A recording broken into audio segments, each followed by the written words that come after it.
ER nurses pull stretchers. Don't interfere with medical decisions. Those harsh words hung heavy in the air of the emergency room, thick with the sharp smell of antiseptic that stung the nostrils. Oh, can you imagine the tension?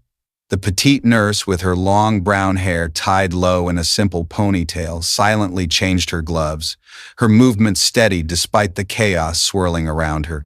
For 3 straight hours, 3 exhausting, heart-pounding hours, she never stopped, compressing bleeding wounds with firm hands, securing airways to keep life flowing, recording vital signs that could mean everything, and radioing for backup like a lifeline in the storm.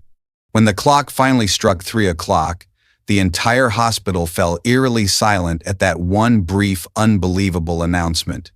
0 mortality in the golden window. People looked up at her in shock. They couldn't believe what had just happened. How could one person make such a difference? Her name was Sophia Keller, just 28 years old, with a rich Austrian-Swiss heritage that added a quiet strength to her presence. Physically, she was striking in a serene way. Long brown hair, beautiful in that calm, understated manner, pulled into a low ponytail that swayed gently as she moved.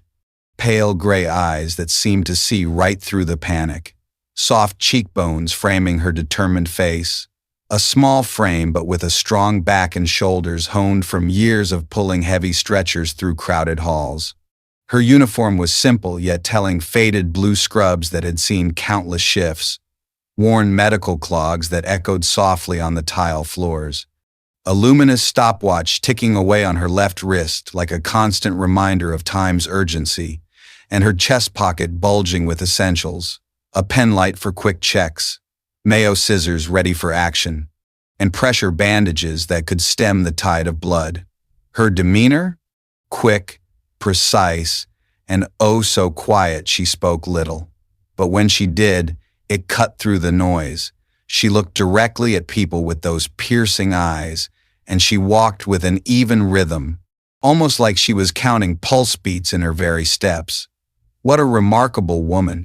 The setting was the bustling St. Helene Medical Center Emergency Department, right in the heart of the downtown district on a hectic weekend night, a level 1 trauma center juggling 260 to 300 cases per day, each one a potential life or death drama.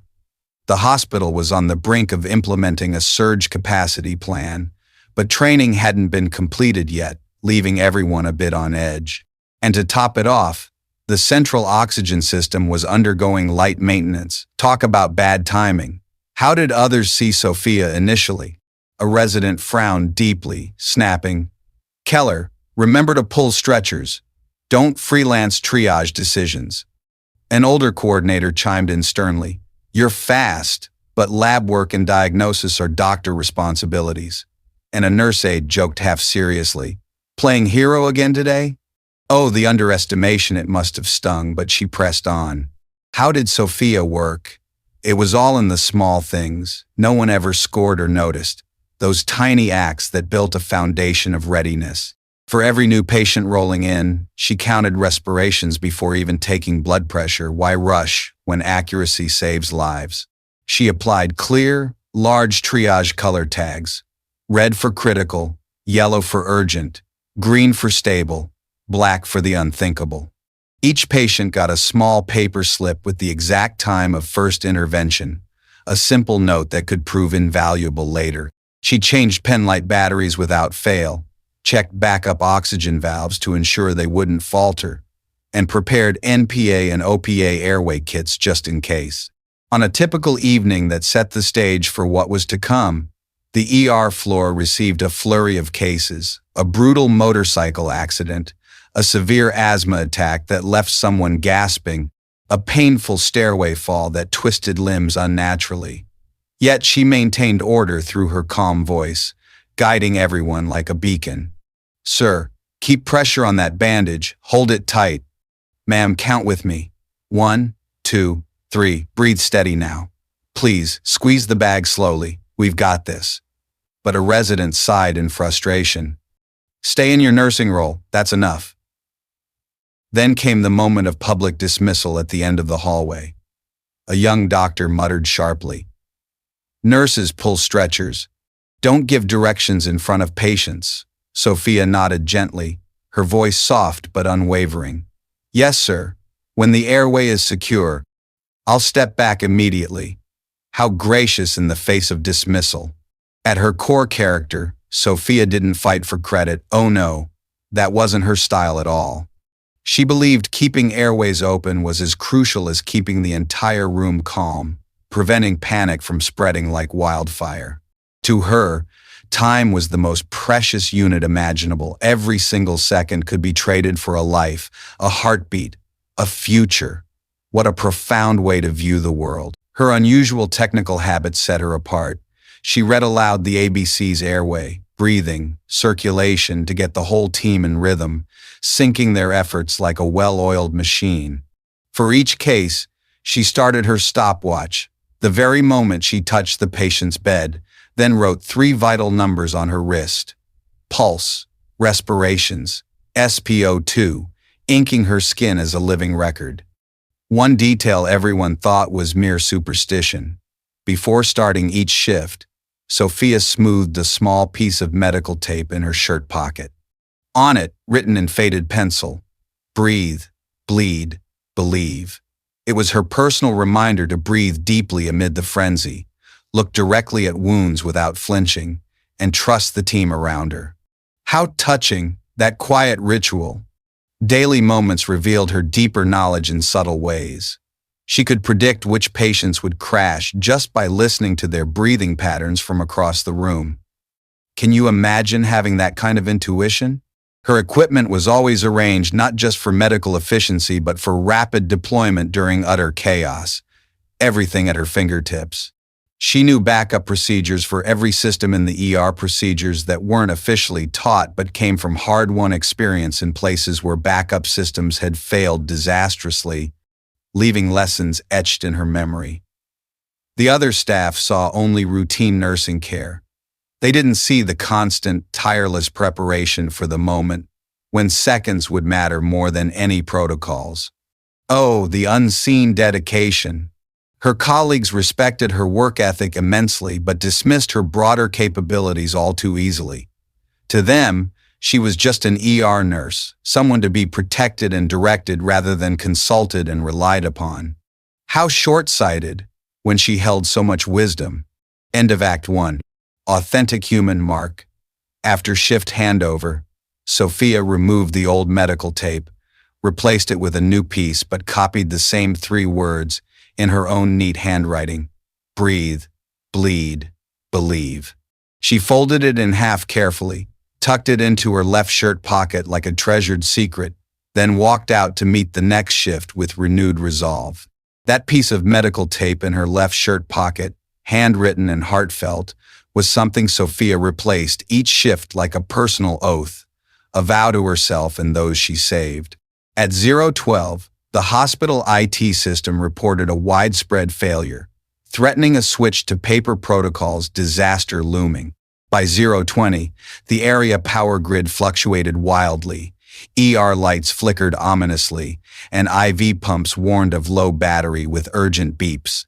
At 024, emergency sirens blared simultaneously as a highway pileup claimed 12 victims on Route 206, with internal radio interference and rumors of ransomware spreading like wildfire through the halls.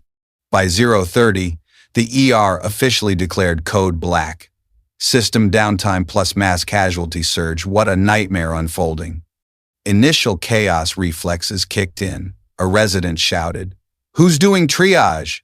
The coordinator urged, "Wait for systems to come online." A doctor insisted, "Don't do anything until we get EKG into the computer." Nurse aides moved stretchers chaotically, bumping and scrambling. Family members crowded toward doors, their fear palpable. But Sophia stepped forward, not seizing authority in a bold grab, just creating a much-needed breathing order amid the frenzy.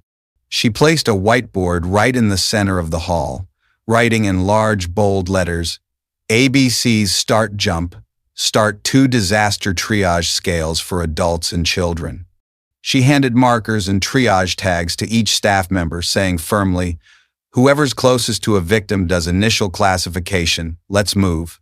She dimmed the overhead lights in triage to reduce stimulation and ease the overwhelming senses, then brightened the procedure area for clarity. She whistled once briefly. 3, 2, 1. Let's all start breathing together. Deep breaths now. At 0:35, the first wave of patients arrived in a rush. Patient A, a male, 37, with stridor breathing that rasped horribly. Sophia inserted an NPA swiftly, bagged slowly at 10 to 12 per minute to stabilize him, and tagged red urgently. Patient B, female, 24, confused with a pulse racing at 140, bleeding profusely from her thigh. She packed hemostatic gauze deep into the wound, applied a pressure bandage tightly, and tagged red without hesitation. Patient C, male, 52, still talking coherently, tagged yellow and instructed to sit, leaning left to reduce his nausea, simple but effective. At 0:42, central oxygen pressure dropped momentarily, sending alarms blaring. A resident panicked, yelling, "Stop bagging, wait for engineering." But Sophia grabbed cotton swabs and tape in a flash, marked the auxiliary valve on the manifold clearly, and switched to portable oxygen tanks using a backup schematic she had taped inside the supply cabinet months earlier. Foresight at its finest. She coordinated the ambu bag rhythm by her watch. 3 beats per squeeze, count out loud, switch when tired, keep going. At 0:50, the lab system went temporarily down, but Sophia assigned roles on the spot. Team 1 for airways plus bag ventilation, Team 2 for bleeding control plus pressure bandages, Team 3 for IV fluids without machines, estimated by body weight to keep things flowing. Everything was hand-recorded on wristbands for quick reference. She reminded everyone, write time on foreheads with marker. If hands are busy, don't lose track. By 1:05, family members were becoming chaotic, their voices rising in desperation. Sophia stood blocking the doorway resolutely, lowering her voice soothingly. Please step back 3 paces. I need breathing room for the patients. Help me, help them. She gave capable family members tasks. Anyone who's calm can help me give small sips of water to the yellow zone. Potential violence was diffused just like that. Amazing how calm words can turn the tide. At 1:20, a resident questioned reflectively, Keller, are you running things? Sophia replied evenly, I'm keeping rhythm. Doctors keep decisions, we're in this together. She handed spinal cases back to physicians immediately once airways were secured, ensuring seamless teamwork. At 1:35, the power grid flickered again with radio static crackling, but Sophia switched to an internal backup frequency without missing a beat, calling signs slowly and clearly. She read landing zone coordinates for inter-facility transport, using paper maps in a format she'd taught new nurses the previous week preparation, paying off. By 2 o'clock, the triage room temperature was rising, staff exhausted and sweating. Sophia instituted hands, feet, mouth rotation cycles. Hands to switch people doing bag ventilation. Feet for 10 steps out and back for water and 30 seconds to refresh. Mouth for that brief same phrase. Breathe slowly. I'm here, you're not alone. She timed rotations meticulously, switching roles every 8 minutes to prevent burnout genius under pressure. At 2:18, a young nurse broke down crying. I'm scared I'll make a mistake. What if I fail? Sophia handed her the medical tape from her pocket, the word believe still most visible. Keep your hand on this wound. I'm right beside you, we've got this. At 2:40, the final wave of patients arrived. 2 red, 2 yellow, 1 green, each one a story of survival. Sophia dimmed lights in the green zone for comfort, played a 60 BPM metronome from her phone to maintain CPR rhythm if needed, steady as a heartbeat. She attached timestamps to each case diligently. At 2:57, A quick accountability check. She read aloud the list of stable living patients by arrival time, her voice clear and reassuring. No one in the golden window had lost their airway. Miraculous. A resident shined his light on Sophia's wrist. Thick black ink covered it completely with pulse, respirations, SPO2 time for 7 patients plus tiny up-down arrow symbols, a testament to her focus. At 3 o'clock, the hospital-wide announcement rang out. 0 mortality in golden window. The ER fell silent for half a second, then exhaled collectively like emerging from a flood relief washing over everyone. The mystery deepened as people noticed her methods. How did she do it? Her triage decisions were flawless. Every red tag was confirmed critical. Every yellow was stable but needed monitoring. No errors. She knew backup procedures for systems that weren't supposed to have backup procedures. Astonishing foresight. Most telling, her movements showed muscle memory of working in places where official protocols had failed catastrophically. Scars from past battles. One doctor who had dismissed her earlier approached quietly. "Keller, that wasn't standard nursing school training. Where did it come from?" "Every shift teaches something," she replied simply, humbly. "No, I mean you move like someone who's done this during real disasters. It's incredible." Sophia continued organizing supplies. "Haven't we all dealt with disasters?" But he persisted. "Those backup procedures you used, they're not in our manual." Sometimes," Sophia said. "The manual hasn't caught up with what works." Oh, what wisdom in those words. End of Act 2. Authentic human mark. Sophia went to the restroom, washed her hands vigorously, trying to scrub away the exhaustion of the night. But the marker ink on her wrist wouldn't wash off completely stubborn reminders of lives held in the balance. She gently pressed the medical tape from her pocket against her heart, feeling its simple words pulse with meaning. Took 3 deep, grounding breaths that steadied her soul, then returned to the floor with quiet determination. Her left wrist was still covered in ink, pulse, respirations, SPO2 times for 7 patients, a makeshift tattoo of triumph. That medical tape, breathe, bleed, believe, was pressed against her chest for exactly 3 seconds before she headed back to work, a private ritual that fueled her fire. At 3:05, an emergency meeting convened in the ER, buzzing with incredulity. The medical director, ER chief, nursing supervisor, and the resident team all gathered, their faces etched with stun. Everyone was absolutely stunned by Sophia's whiteboard jumpstart protocols, the ingenious oxygen backup schematics, and those backup radio frequency flowcharts that had saved the day. The ER chief frowned deeply. Who prepositioned the manifold diagrams in the supply cabinet? How did they get there? A nurse aide answered promptly. Keller put those there last month, said it was for a rainy day just in case. An older physician muttered under his breath.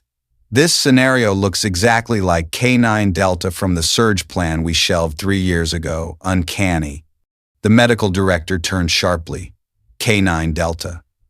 The nursing supervisor opened the file cabinet with a sense of urgency, pulled out an old SOP, Mass Casualty Downtime Protocol, K9 Delta Drive aft, no author's signature to claim its genius. The ER chief flipped to the first page. Principles identical to what Sophia had just implemented. Reduce visual stimulation in triage areas to calm the storm. Switch oxygen to portable tanks when manifold pressure drops suddenly. Assign 3-2-1 rolls in 8-minute cycles for seamless flow. Read ABCs aloud for synchronization to unite the team. Write vitals on skin when labels are unavailable. Practical brilliance. The medical director looked at Sophia with wide eyes. Where did you learn this? It's extraordinary.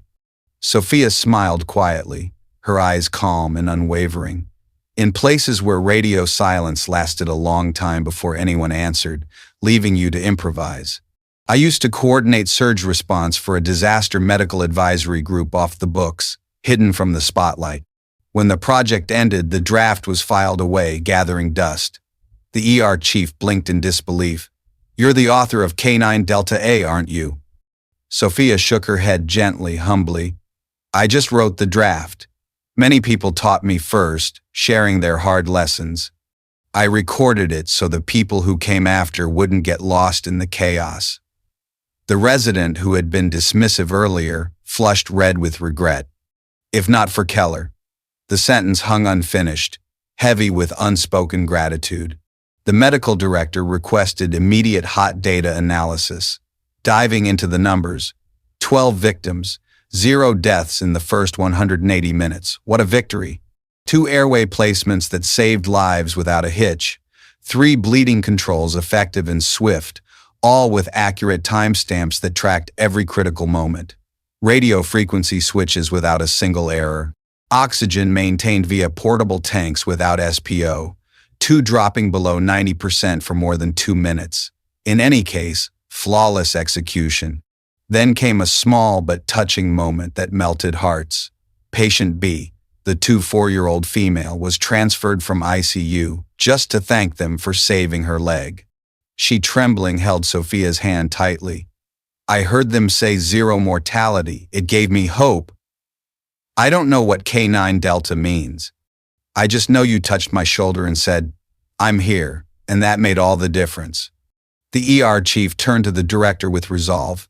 We need to reactivate K9 Delta immediately. Hospital-wide training. Keller leads. She's the one. Sophia spoke quietly, ever practical. I need more pen lights, high-speed pressure bandages, portable oxygen tanks, not award ceremonies. Let's focus on what's real. In the expanded meeting that day, Sophia drew a simplified version of K9 Delta on the board, breaking it down clearly. Block A, airway. 2 people, 1 bag for vital support. Block B, bleeding. 3 people with 2 pressure bandages and 1 hemostatic gauze to stop the flow. Block C, circulation communication. 1 person for IV fluids and 1 person for radio to keep lines open. Block D, data. 1 person recording times on skin or foreheads to never lose track. 8-minute rotation cycles, where tired people move to the green zone for a quick 90-second recovery, then return refreshed, smart, and sustainable. A doctor asked curiously, why write on skin? Doesn't it seem unconventional? Sophia, because paper falls but skin we carry with us, it's always there. A coordinator asked thoughtfully, why dim the triage lights? What's the reasoning? Sophia, patient eyes less shocked, staff hearts beat slower. Gentle light leads to clear decisions, calm breeds clarity. A nurse aide wondered aloud, I'm just an aide. Do I have authority to triage, really? Sophia, you're closest, you save closest, you tag colors. Doctors confirm everyone plays a part. The revelation continued through unofficial channels, whispers spreading like wildfire. Other staff began sharing stories of near disasters that had somehow been diffused when Sophia was present. Coincidence? Hardly. Maintenance workers revealed that Sophia had quietly asked them months ago about backup systems just in case, her foresight shining through. Most significantly, when they reviewed security footage from previous emergencies, they found the same calm, systematic approach in Sophia's actions, consistent and life-saving. Delayed justice came quietly, without fanfare. SOP K9 Delta was officially adopted, a quiet revolution. The cover page read, Original Concept, Draft S, Keller, RN, giving credit where due. The nursing supervisor approved increases in pen lights, pressure bandages, portable oxygen, skin-safe markers, essential tools elevated. The engineering department printed manifold diagrams from Sophia's hand-drawn version and mounted them in each procedure room, making preparation permanent. The resident from earlier publicly apologized in front of the entire department, voice sincere. Last night I said nurses pull stretchers, how wrong I was. Today I know you pulled the entire system back on track. Sophia smiled gently, gracious as ever. Pulling stretchers also saves people. Today you maintained airways very well, great job. A hospital-wide email circulated, spreading the word. Subject: 3 hours. 0 loss. What we learned. Quoting Sophia. We don't need heroes. We need rhythm. When radio goes silent, whoever's closest speaks first, slowly and clearly, simple but profound. The cultural shift was immediate and profound, transforming the very air they breathed. Department heads began requesting cross-training on K9 Delta protocols, eager to learn. Nursing staff reported feeling more empowered to make critical decisions during emergencies finally valued.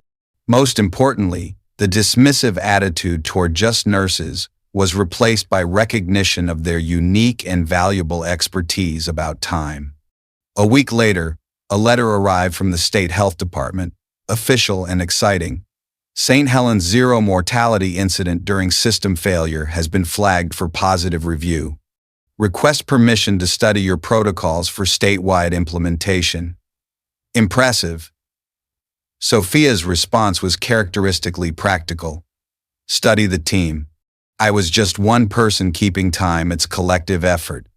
But the impact extended far beyond one hospital, rippling outward.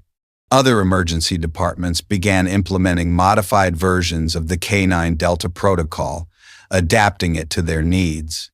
Nursing schools started teaching disaster response as core curriculum rather than elective courses, essential knowledge now. Most significantly, healthcare administrators began recognizing that experienced nurses often possessed institutional knowledge that wasn't captured in official protocols, hidden gems uncovered. A handwritten note appeared on Sophia's locker that night, touching and raw. You didn't just save my mother's life, you saved our whole family from falling apart. We'll never forget the person who said, I'm here when everything else was falling apart. The Johnson family. Sophia read it slowly, folded it carefully with care, and placed it with her collection of reminders about why her work mattered so deeply, heartwarming fuel.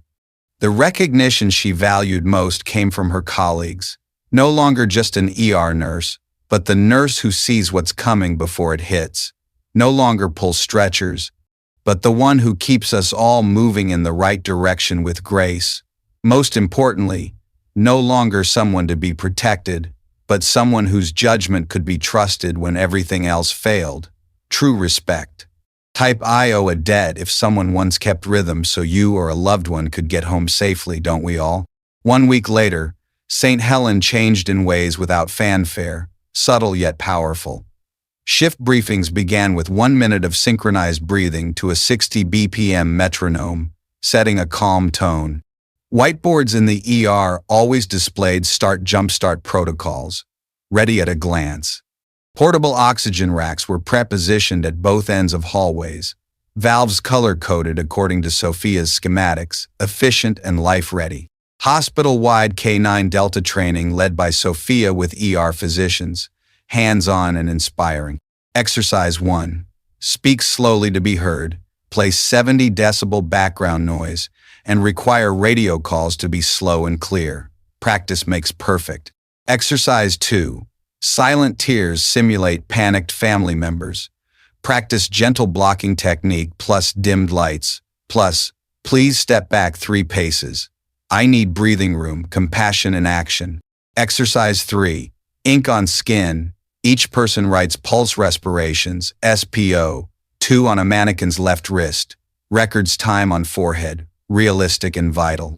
A message appeared unsigned, carved on the edge of the procedure table with a dull scissors tip, ending panic equal sign, giving time back to the person who's bleeding, profound wisdom. Everyone looked at each other knowing the source, smiling in acknowledgement. Sophia declined media interviews humbly. Please credit the team. I just want supply storage to have more high-speed pressure bandages and skin-safe markers, practical needs first. One quiet evening, she privately taught 2 young nurses with patience. When you're tired, speak less, touch more, breathe together, connect deeply. Don't forget to write the time. We forget time more often than we forget medications. It's crucial. Quiet recognition that lasted, enduring and meaningful. Coordinators changed their language from nurses pull stretchers to nurses keep rhythm, a shift in mindset. Residents brought a gift box of pen lights. For when the lights go out, decisions still stay bright, thoughtful, and appreciative. Technicians installed luminous labels on auxiliary valves. No one had to search in darkness anymore.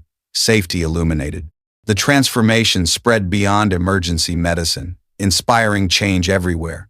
Operating room teams began using modified versions of the rhythm-keeping techniques, enhancing their precision.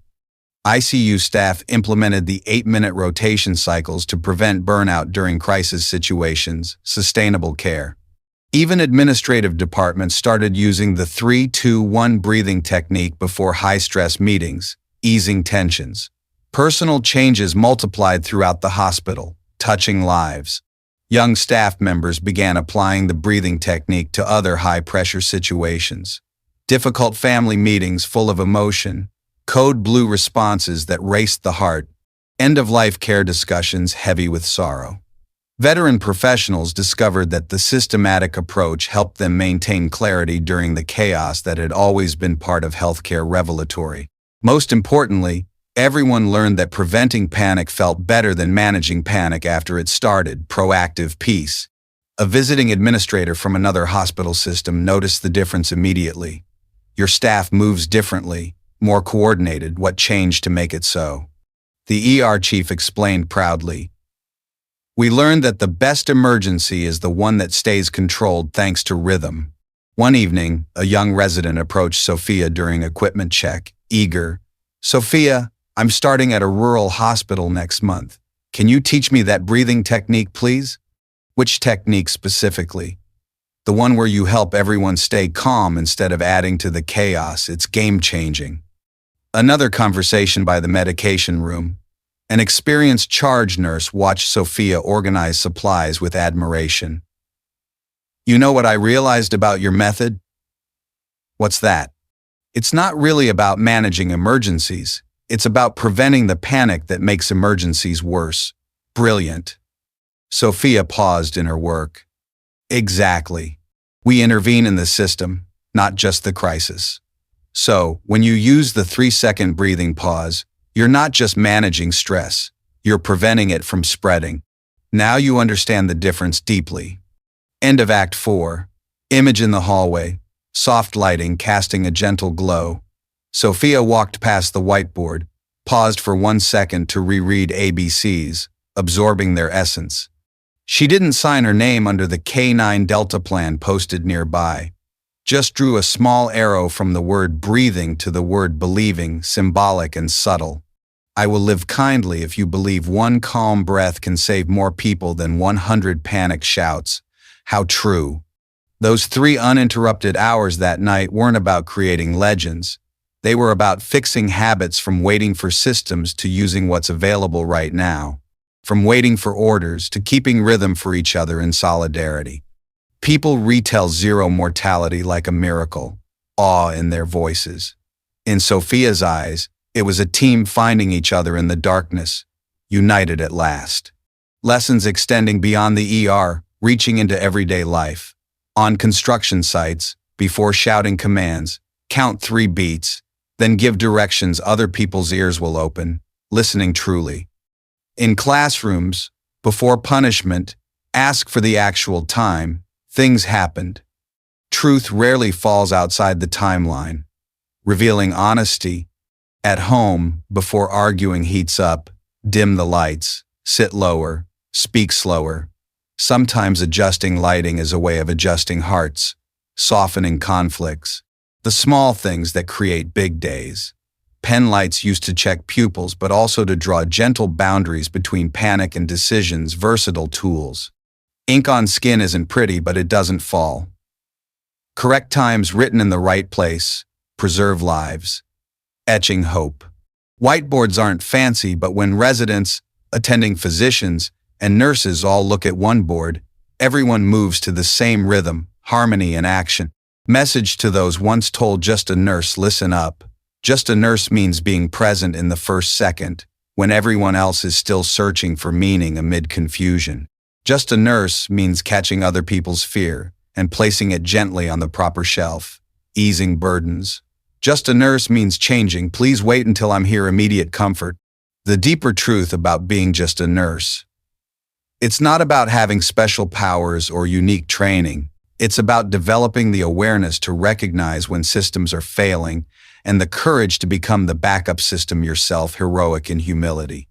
In our daily lives, we all encounter moments when the official procedures break down, when technology fails spectacularly, when people panic uncontrollably. Sound familiar? We can choose to add to the chaos, or we can choose to be someone's steady presence in the storm, anchoring them. The most important interventions often happen in the spaces between official protocols, when someone chooses to speak calmly instead of urgently, to organize instead of react wildly, to breathe instead of rush headlong. You don't need medical training to save lives. Sometimes you just need the wisdom to recognize when your voice, your presence, your calm can become the foundation that holds everything else together. Powerful stuff. In a world of complex systems and high-tech solutions, sometimes the most powerful tool is a person who knows how to count to 3. Speak slowly, and remember that keeping everyone breathing is more important than following every rule perfectly. Timeless insight. Final image. The story ends here. No spotlight glaring, no applause thundering, just a quiet room and an old piece of medical tape written in pencil. Breathe, bleed, believe, simple yet profound. The rest is our shift to take, our turn to step up. Sometimes the most important heroism happens in the pause between crisis and response, when someone chooses to be the steady heartbeat that helps everyone else find their rhythm again. Heart-stirring. If you believe in stories that touch the heart like this one, don't you? Leave a comment, and don't forget to subscribe to The Veteran Story. We tell the stories that shouldn't be forgotten, ever. Real people are creating and telling stories, not mass-produced AI, authentic and true.